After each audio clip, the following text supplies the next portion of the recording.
Greetings out there, YouTube land. This is Morrisman, and as always, I thank you guys for coming to my channel. And I'm going to entitle this video Morrisman The Lyricist because I just recently posted a series of some stuff I did a while ago. And I want to state this because there's some people that don't know this or did know this. That the stuff that I posted was, we call them songwriters scratch vocal demos. Because by no means I'm a singer, so don't try to, rate me on the level of being a singer because I'm not. It's just I had some songs that during the time that, when I first did them, I didn't have my vocalist, to do them. And that's all they are is demos. Because I just had maybe just one comment the vocals are weak. They are weak because I'm not a singer. It's just the composition that I want to share with you guys. And again, I got a lot of positive feedback, and I thank you guys. And somebody said, man, I didn't know that you wrote. I just thought you were just a guy doing covers. And I said, no, actually, if I had to categorize myself, songwriter first, guitar player second. I love writing songs. I've been writing songs since I was like 14, 15 years old. And the more you do it, the better you become because one of my favorite ones that I just recently posted was Riding Me. And one of my subscribers said, by far, this is your best song. I said, you're absolutely right. For many reasons. For one is the lyrical content. It's about, if you listen to the lyrics, really listen to it, you know what it's about. And it's done in a very respectful way, and it's not nothing negative. And vocal range wise, that's where I'm at vocally, where I'm comfortable singing in that key and that register where it doesn't sound bad. It doesn't sound real good, but it's again not intended to sound real good.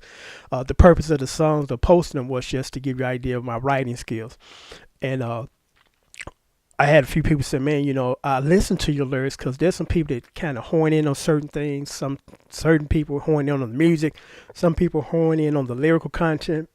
And they said, man, I really like your lyricals or your lyrics.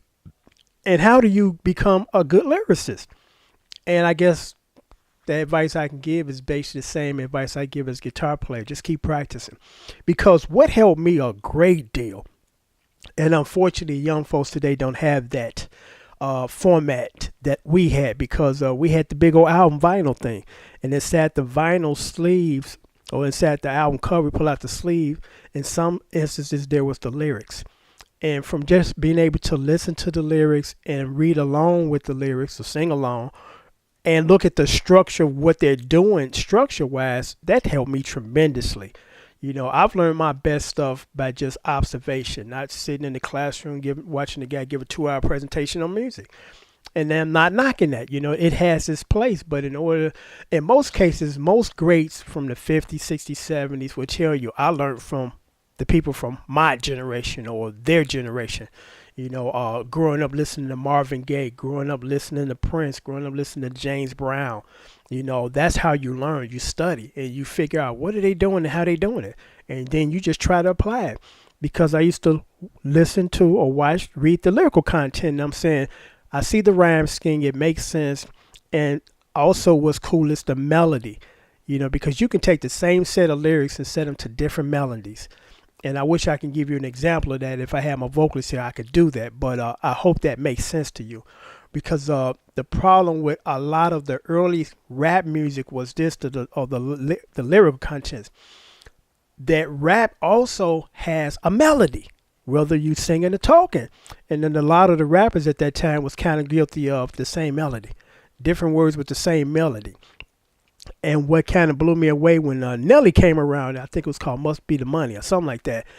I think he was the first one that had a bridge and a rap song. I'm like, whoa, I hope everybody catches this, and I hope that this becomes kind of the norm, but in order to be a good lyricist, you got to be sensitive to subjects, because the majority of stuff that I wrote from the heart, from experience, I rarely ever try to tackle something that I'm not familiar with because I can't really give it its justice because I had somebody, I'm going to make a long, I'm not even going to waste my energy on that story because it's some garbage. But anyway, just keep, studying,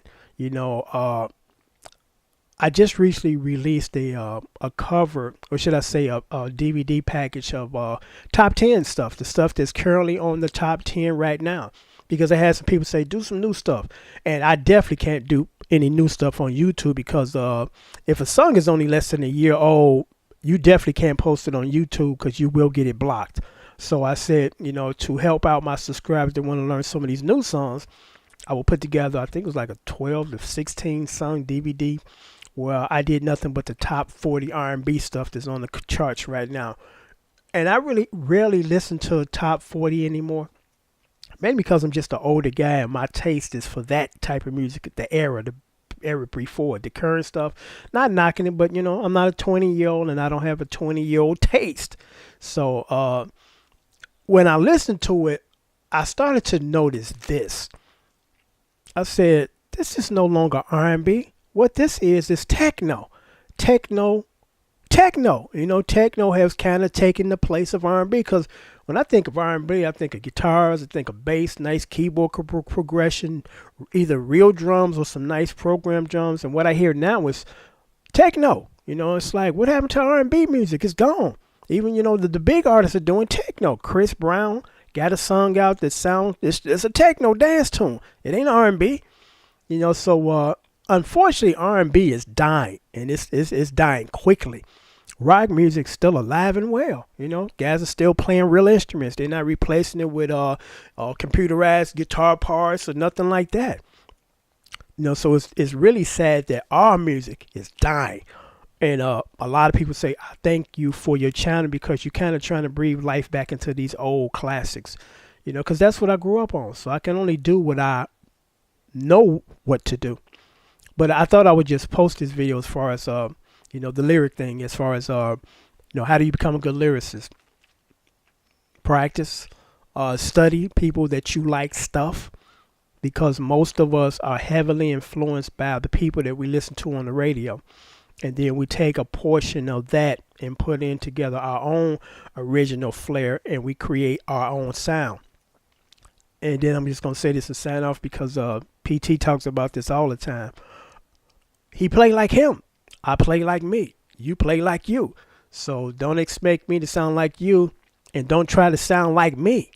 Just try to, figure out or keep playing and you will develop your own personal style. Because there's nothing wrong when you first start to emulate your idols on the radio. That's just the normal procedural process. But at some point in time, it's like, okay, I got to let go of the Ernie Isley clone thing that I'm doing in the Hendrix and let the new me or the me come out and be born. Because there's some people that want to be like a clone of Hendrix. Like, there was only one Hendrix, You can't duplicate something that was perfect. In my opinion, mine, most of us, Jimmy was just about, if not perfect, the closest thing to it. But also be mindful of this. It's wonderful to emulate your heroes of yesterday, but you got to keep in mind that you're trying to do something current and fresh because, I got some people that want to try to, live and do the Hendrix thing. I'm like, where are you going to play that kind of music? This is not the 60s and we're doing something totally else different musically, and most music companies want to hear what you bring to the table new because it's like, we already got a Chris Brown. We already got an R. Kelly. We don't need another one. Not to say that these are bad people. They're great singers, but the point is, be you. We're looking for something new and fresh. So don't get stuck in that mindset. I'm going to do a whole Hendrix and 80s and 90s thing. 80s and 90s are gone, unfortunately, because, hey, I love the 80s. I wish I can go back in time and live that life, forever. But until next time, take care. I just thought I would post this video. And thank you for your support as far as the new stuff that I recorded. And I almost forgot this. I should have write this stuff down. Come September, the first recordings, or should I say CD studio songs that I'm going to release on a CD. So be on the lookout for that. Please support. It's going to be about 10 songs of new stuff. I won't be singing. Professional singers. My singers are going to be doing their job. But I'm going to be writing most of the production work. So it's some tracks that I've done. And one of them right now, I'm proud of. I'm going to just tell you what the title of it is. Two Hearts. It has that real funky 80s, 90s SOS feel. But, of course, updated production. That's one of my favorite tracks that's coming off my new CD. Be on the lookout for that one because that one's going to be a monster. Until next time, take care. Thanks for watching.